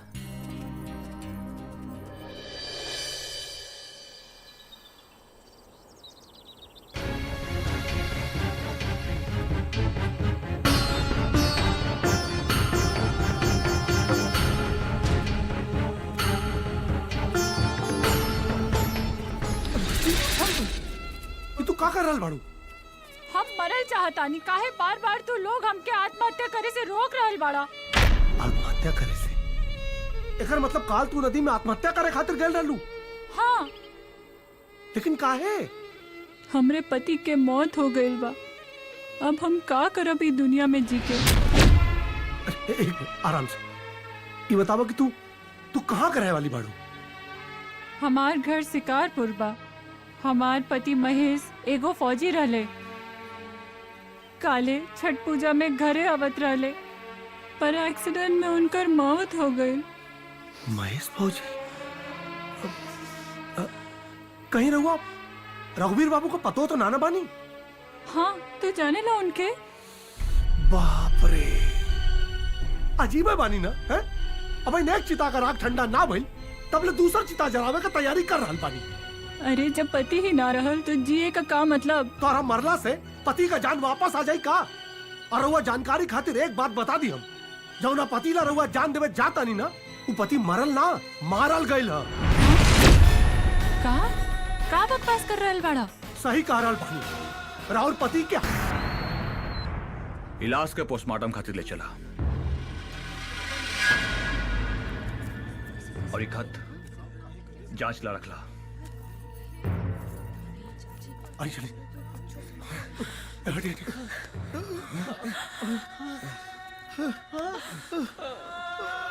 मीना,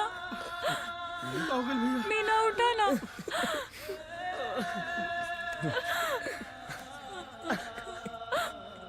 आप कुछ करे ना। बस अब रवा लोग तैयार हो जाए। मीना का कातिल बच ना पाई, बहुत हो गई।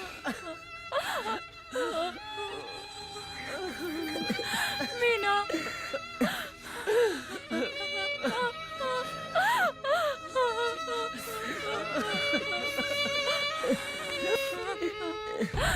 ना गोबर, हम हार गए नहीं, हम हार गए नहीं। मैडम संभाल, हाँ, संभाल, अरे सुधा, आराम, हाँ, बेहोश हो गई नहीं है। हाँ, हाँ, संभाल के, पड़ा था, संभाल के, बेहोश भी नहीं है। मूड़ी सीधा कर दो भैया। थोड़ा देर में होश आ जाए इनके। हाँ, सुते रहो आराम से। चलो सर, हाँ, चलो बाहर चलो, आओ आओ।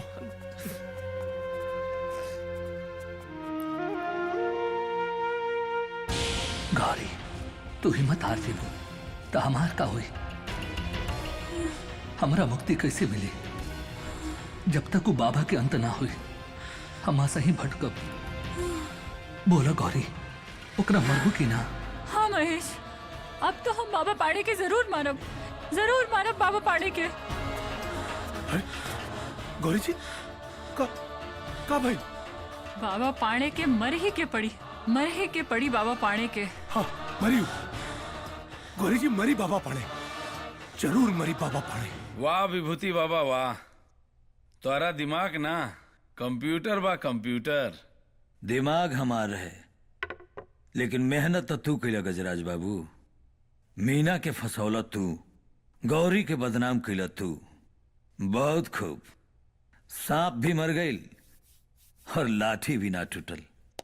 पुलिस के नौकरी तो एगो बहाना बा, तनख्वाह तो बाबा ही देलन। अगर बाबा के काम ना आई तो ई जीवन बेकार बा।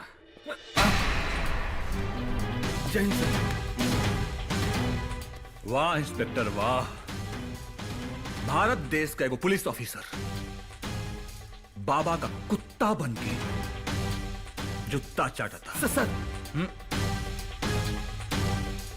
ये वर्दी पहन के वर्दी के अपमान मत कर। ऑफिसर, थप्पड़ तुरा बहुत महंगा पड़ी, बहुत महंगा। ये थप्पड़ हमरा के ना, तोरा के और तोर बाबा के महंगा पड़े।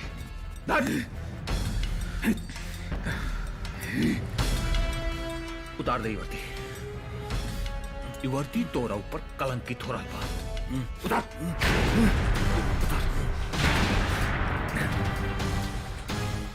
अपन बुरिया बिस्तर बांध ले, काहे कि तोरा के सस्पेंड कर रहल बानी और कल गौरी के पास जा रहल बानी। प्रेस कॉन्फ्रेंस करब, तू और तोर बाबा कितना पानी में पड़ा सन सब पता चल जाए।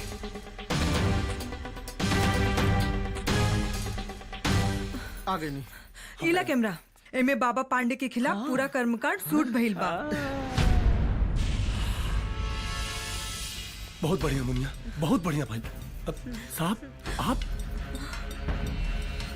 आप गोबर, गौरी जी, आप लोगन के बेगुनाही हम अपना कान से सुन के आ रहे बानी। साहब, बाबा पाड़े खिलाफ हमनियों के सबूत मिल गइल बा और एक कैमरा में ओकर नंगा नाच कैद बा साहब। Good, very good. काले प्रेस कॉन्फ्रेंस कर, जनता के सब पता चल जाए। धन्यवाद सर, ई देश के आप जैसन पुलिस ऑफिसर के सख्त जरूरत बा। और रउआ जैसन झांसी के रानी के भी। अच्छा, हम चलता नहीं।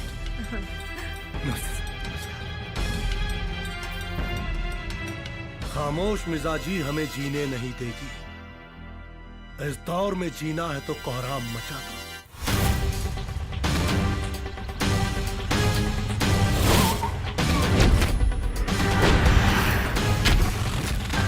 गजराज तू? सॉरी सर, बात बहुत आगे तक पहुंच गई बा।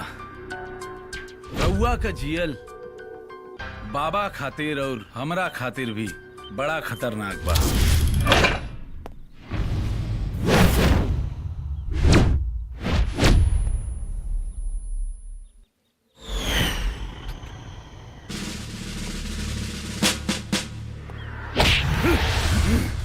साले देशद्रोही, तोर इतना हिम्मत?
गौरी, पाड़ी की छोड़िए मत। हाँ सर, छोड़िए मत। इनके लेके हॉस्पिटल जा। ये कुत्ता लोगन के हम देखा तानी। जी मैडम।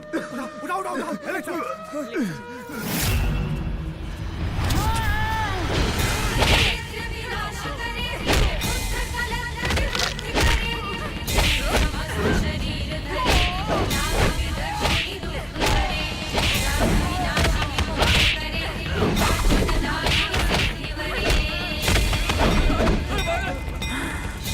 काम करना पड़ा तो लोगन अंत करा तो गोली मार दी।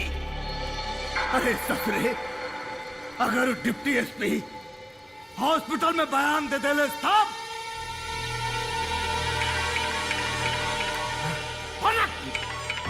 एक मिनट। हेलो, कहा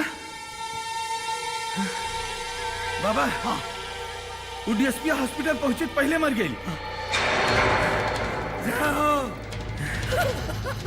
जय हो शाश्वत सतवा ये धरती पे आए हो। ओके जाएगा। शांति शांति शांति। देखो, अब समय आ गई बा। अगर औरत इनके सुरक्षा चाहिए बहन, तो गौरी जी के साथ देवे के पड़ी। ठीक है, सही बात। ठीक है, हाँ, सही बात है ना? सुनत बड़ा एगो नया न्यूज। कोई एसपी मरल ना है, उनकरा मारल गइल बा। ई बात सही है। हाँ, और गौरी मैडम वो सही बाड़ी। ओके बाबा जी फसौले बाड़ा। अरे भैया सुन ले बड़ा कुछ का। वो एसपी जौन रहल वो मरल नहीं खन, उनकर दिन दहाड़े हत्या कइल गइल बा। सच? हाँ भैया, ये बात एकदम सही बा। कुल लगा था सही। जितना बैनर पोस्टर कोनो चीज का कमी ना होकर चाहिए, ये बात का ध्यान रहे। नमस्ते गौरी जी। अब जान भले ही चल जाए, हमने रउआ साथे बानी। ये सब औरत लोग आपके साथे बानी गौरी जी। बोला गौरी सिंह जिंदाबाद, गौरी सिंह जिंदाबाद। गौरी जी, बाबा के डर अब जनता के बीच से निकल चुकल बा। अब जी जान लगा के प्रचार करे के बा। हो गई है पीर पर्वती पिघलनी चाहिए। इस हिमालय से कोई गंगा निकलनी चाहिए। अब जनता सब समझ गइल बा। गोबर अब बिगुल बजावे के वक्त आ गइल बा। गौरी सिंह जिंदाबाद, गौरी सिंह जिंदाबाद।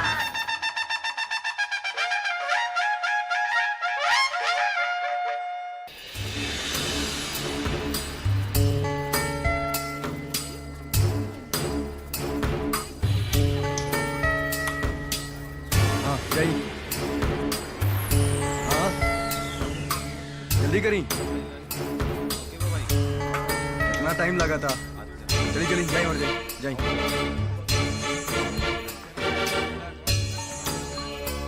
चलिए। हाँ जाए जाता बाहर।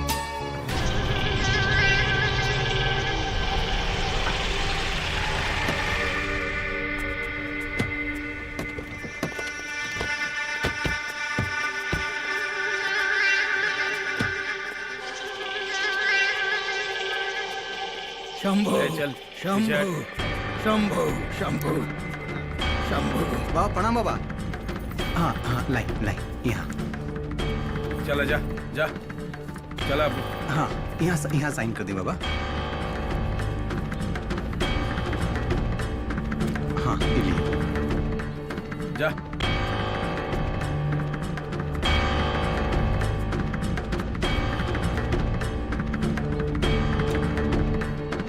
शंभो प्रणाम प्रणाम।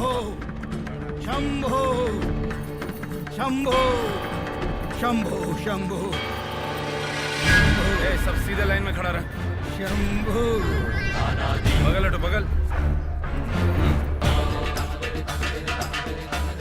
आशीर्वाद नहीं देबा बाबा। आशीर्वाद की जरूरत अब बाबा के है मैडम जी। शांत है। प्रणाम।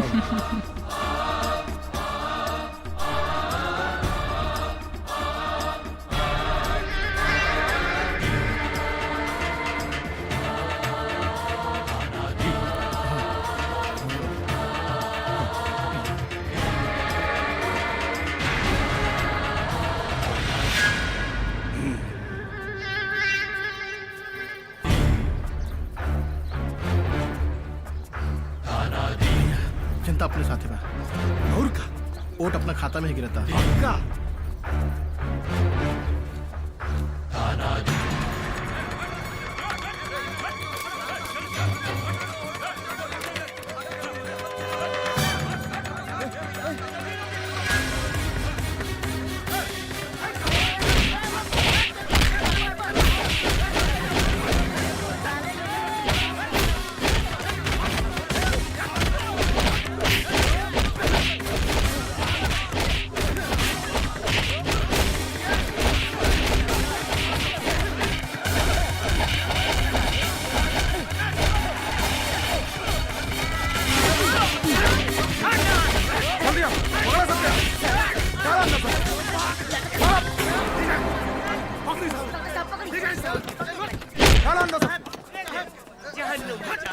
आप लोग चिंता मत करिए, वोट बिल्कुल सही पड़ेगा। शांति रखिए, मैडम मेरे रहते बूथ कैप्चर नहीं होगा। आप लोग निश्चित होके जाइए। नमस्कार। ठीक है जाइए। जी साहब। हाँ जाइए। धन्यवाद साहब।